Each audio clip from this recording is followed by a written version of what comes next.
Bilang tumatakbong representative ng ika-4 na distrito ng Bulacan, anong mga batas ang prioridad ninyong ipasa para sa ating distrito?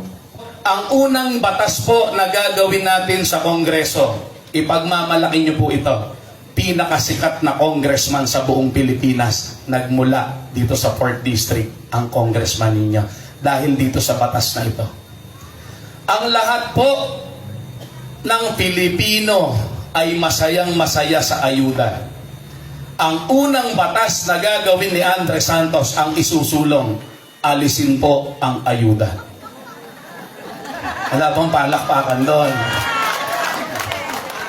Bakit? Bakit? Yung isang nagtatrabaho maghapon, halimbawa si middle class. Si middle class ay nagtrabaho maghapon sa loob ng 1 buwan. Boss, 1 minute lang ha. Dahil dalawan naman nag-request naman ako. Kasi kanina para sa ubando lang yan. Pero ito talaga yung gagawin kong batas. Wala naman yung mga katunggali ko. Akin na lang ibang minuto na. Mahalaga ito. Sa totoo po, nagaling po ako sa motorcade ng governor.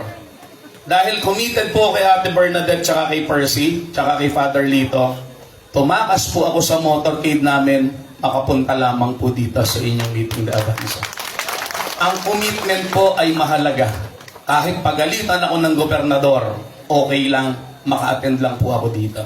So, wag na po kayong magalit kung sosobra ng kaunti.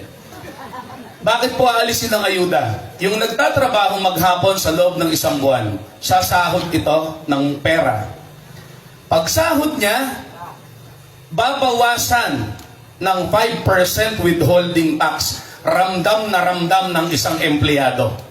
Yung 5% withholding tax na yon ay mapupunta kay BIR.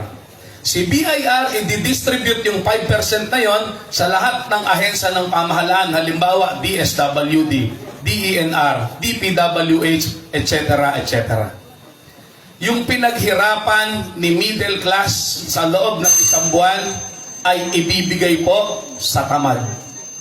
Si tamad, pang-i-scatter, pang-red horse, yun ang pinakamasakit. Diba?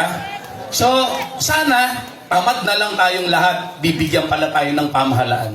Kaya po nabulok ang sistema dahil lahat ng politiko ay piniplease ang lahat ng mamamayan.